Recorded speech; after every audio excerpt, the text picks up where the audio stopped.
Salut à tous, j'espère que vous allez très bien. Ça fait un petit moment déjà quand même qu'on ne s'est pas retrouvé sur cette chaîne. Ça fait un petit mois depuis l'épisode revue sur Star Wars 3. Tout ça parce que il y a eu des petites complications avec Disney. Pour ceux qui me suivent sur Instagram, vous êtes au courant. Mais heureusement, ça s'est bien terminé. La vidéo est toujours en ligne, donc vous pouvez la voir. Et puis, il y a aussi les études en parallèle que je fais de YouTube, donc c'est assez compliqué en fait de mélanger les deux. Mais on est en mars, qui dit mars dit reprise des sports auto. La F1 et le championnat d'endurance reviennent ce week-end. Enfin, j'ai envie de dire, c'était long. Oh là là, c'était long cet hiver. On va parler un petit peu de ce qui s'est passé d'ailleurs durant cet hiver parce que ça a été super mouvementé dans les deux catégories d'ailleurs en parlant, parce que vous l'avez compris en fait dans cette vidéo, on va parler principalement de la F1 et du WEC. C'est vraiment les deux sports auto que je regarde le plus. Donc on va commencer sans plus tarder, j'ai envie de dire.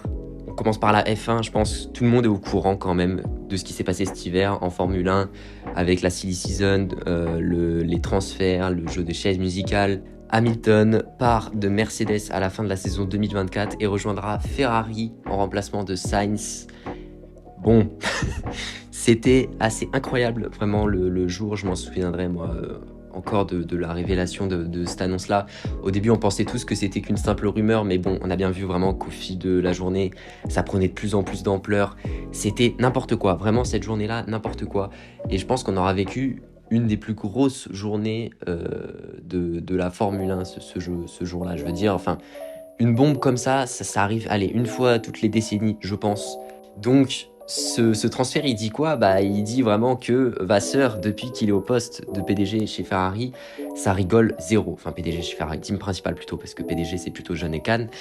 Mais en tant que team principal, Vasseur, il rigole vraiment pas du tout. Il est vraiment venu pour modeler une toute nouvelle équipe, une toute nouvelle structure, sa propre structure. Et il veut démarrer une nouvelle ère en vue, évidemment, de la révolution moteur qui arrivera d'ici 2026. Donc c'est super intéressant et en vrai, très content pour lui quand même, Vasseur, français, évidemment qu'on soutient. Il y a moyen, vraiment, il y a vraiment moyen et on l'espère que ça fasse des petits miracles d'ici 2026. Donc Hamilton qui a signé pour 2 saisons, avec une autre en option je crois, peut-être même plusieurs en option. Et il me semble qu'ils avaient dit un contrat de plusieurs années. Mais en tout cas, les détails, on les connaît pas forcément trop parce qu'évidemment, c'est des centaines de pages, j'imagine, les transferts, tout ça. Donc bref, on sait juste en tout cas qu'il a signé pour 2 saisons. Et il y en a d'autres en option. C'est tout ce qu'on sait. Donc ça, c'est très bien pour Ferrari. Mais Mercedes, eux, en 2025, ça leur laisse un choix de taille à faire. Qui remplacera la légende Hamilton, qui aura les épaules pour endosser ce rôle. Parce que là, vraiment, force au pilote qui prendra sa place. Déjà, en tout cas, ce qui va être intéressant en 2025, ça va être de voir la position que va prendre George Russell. La position sans doute de leader de Mercedes, c'est la plus probable. Donc on verra ça. Ça sera très intéressant en tout cas parce que je pense que ce sera la première fois que Russell sera dans cette position-là. Mais voilà, en tout cas, du côté du transfert Hamilton chez Ferrari, moi, ça m'a beaucoup surpris, je m'y attendais vraiment pas. Mais en prenant du recul, il faut voir le positif et je pense qu'il y en a beaucoup de positifs. Donc on attend de voir ça. La saison 2024 va être très intéressante, en tout cas de ce côté-là. Ça va nous permettre de voir un petit peu comment Ferrari se prépare pour cette prochaine saison. Parce qu'ils vont avoir beaucoup de boulot pour accueillir un champion comme Hamilton qui, évidemment, ira tenter le 8e titre là-bas. Moi, c'est ce que je pense. Il en est capable, clairement capable. Surtout, en tout cas, avec la révolution moteur de 2026 qui sera, je pense, une des plus grandes saisons de Formule 1 qu'on ait eu, en plus avec le retour d'Audi. Donc, ce sera très intéressant. Donc, vraiment, mettez-vous à la Formule 1 et dites à vos amis aussi de s'y mettre.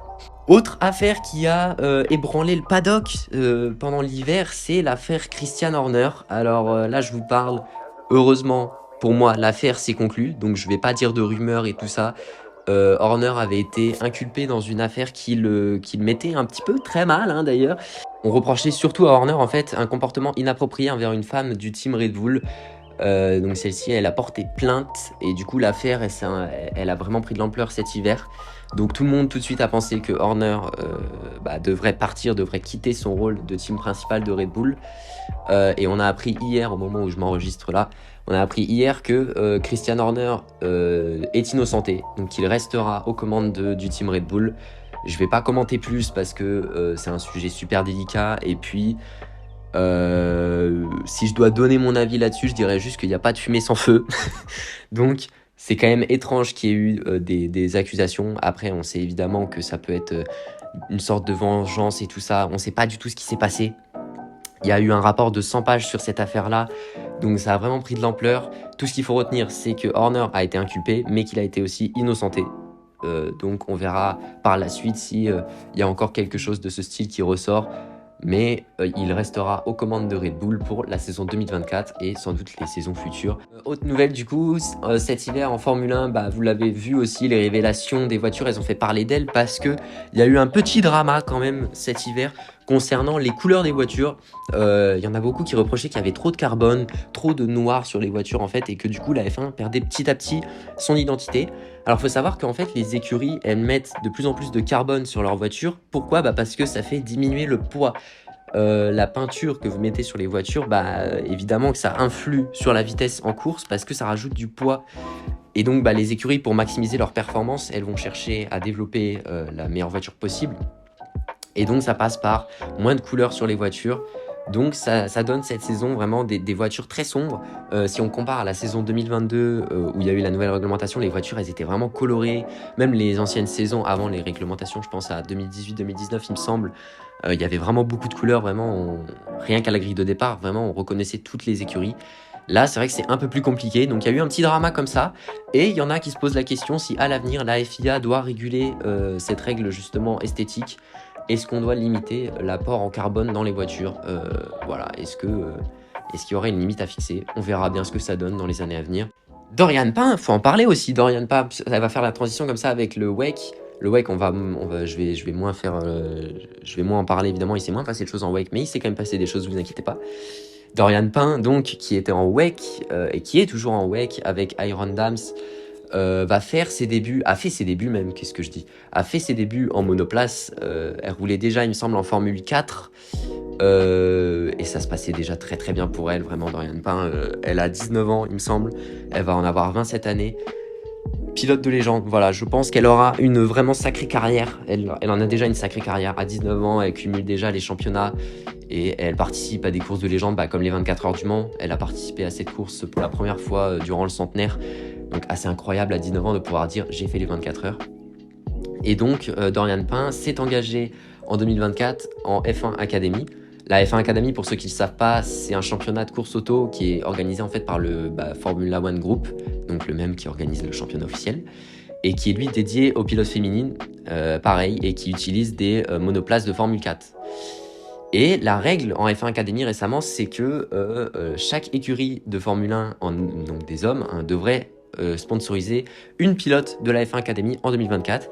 Et la grosse bombe qui est tombée, pareil, cette saison en sport auto, c'est que Dorian Pain est sponsorisé par nul autre que Mercedes. Voilà, rien que ça. Donc ça montre vraiment l'ascension qu'elle est en train de prendre. C'est assez incroyable pour elle, vraiment bravo. Et c'est mérité surtout parce qu'elle fait une carrière assez incroyable. Et donc en parallèle de sa carrière en F1 Academy avec Mercedes, elle continue le WEC aux côtés de Iron Dams en GT3. Donc elle reparticipera aux 24 heures du Mans cette année, on la reverra, ce sera cool. Je filmerai tout de toute façon, mais c'est sûr qu'on la verra, que ce soit lors du pesage, de la parade des pilotes, ça va être super intéressant. Donc voilà un petit peu pour tout ce qui s'est passé dans l'univers monoplace, Formule 1.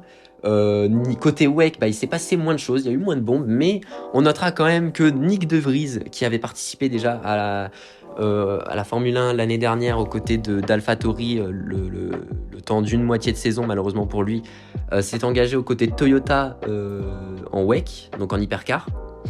On note également l'arrivée des GT3 qui remplacent les GTE dans la catégorie d'endurance.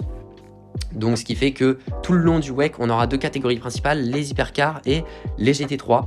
Et il n'y aura que des LMP2 en fait pour la manche des 24 heures du Mans. Donc ce sera très intéressant à suivre, mais sinon le championnat du WEC ne concerne que deux catégories. Et au niveau du calendrier, on se retrouve avec 8 courses cette saison. Évidemment que Le Mans est toujours présent, des circuits de légende comme Spa-Francorchamps également. Et on note le Qatar et Imola, il me semble, en nouveauté cette saison. Enfin bref, il y aura 8 manches en tout cas, c'est, je trouve, énorme pour un championnat d'endurance. 8 manches à l'année, c'est énormément. Enfin, c'est vraiment beaucoup. Je trouve qu'ils sont dans l'abus à vouloir faire toujours plus de courses. Et en WEC cette saison, évidemment, ce sera super intéressant de suivre la revanche de Toyota aux 24 heures du Mans. Avec la victoire qu'on leur a pris au centenaire l'année dernière, on le rappelle, qu'est-ce que c'était fou. Victoire de Ferrari en 2023. Évidemment qu'ils reviennent cette saison aux côtés d'Alpine, aux côtés de BMW, d'Isotta Francini et de Lamborghini, je crois, si je ne l'ai pas dit déjà. Mais bref, il y aura plein de nouvelles écuries, plein de nouveaux engagés. Enfin, on vit vraiment un âge d'or, je trouve, dans le WEC, et c'est assez incroyable. Mais voilà, ce sera très intéressant le WEC cette année. Pareil, regardez. Il y aura 23 hypercars, 16 LMP2 et 23 GT3 aux 24 heures du Mans. Rien que ça, c'est juste énorme. Donc bah écoutez les amis, il me semble qu'on arrive à la fin de cette vidéo. Je l'ai un peu fait durer, j'avoue. J'aurais pu faire moins long. Mais vous l'avez compris, l'hiver a été long. L'hiver a été fourni aussi en infos, en nouveautés du côté de la F1 et du WEC. Et ça annonce que du bon pour cette nouvelle saison. Moi, il me reste plus qu'à vous souhaiter, bah écoutez, de regarder vraiment ce sport auto-là, ces sports auto-là, parce que c'est quelque chose d'assez unique, ce qu'on est en train de vivre. On vit vraiment un âge d'or incroyable qu'il ne faut pas louper. Donc mettez-vous-y et vous n'allez pas le regretter, j'en suis certain. C'est vraiment moi, le sport automobile, c'est quelque chose de vraiment incroyable que je ne regrette pas d'avoir découvert, et ça prend vraiment de l'importance et de l'essor ces dernières années. Donc on suivra ça avec grand intérêt, j'ai envie de dire. Surtout que cette saison, on espère quand même, notamment en Formule 1, que Red Bull dominera pas autant que l'année dernière. On croise les doigts. Écoutez les amis, je vous souhaite une bonne journée, une bonne soirée si vous regardez cette vidéo le soir. Et puis on se retrouvera nous très très vite pour parler du coup de ce début de saison en F1, en WEC, des premières courses, de résumer tout ça. Notamment avec le début de la série Paddock Club. Ce sera un plaisir de vous retrouver là-dessus. On parlera de tout ça, on fera les résumés, les débats, les infos du paddock, les rumeurs. Il y aura tout, les amis, ce sera super intéressant. Écoutez, à très bientôt et n'hésitez pas à vous abonner, à liker évidemment si la vidéo vous a plu. C'est parti quoi!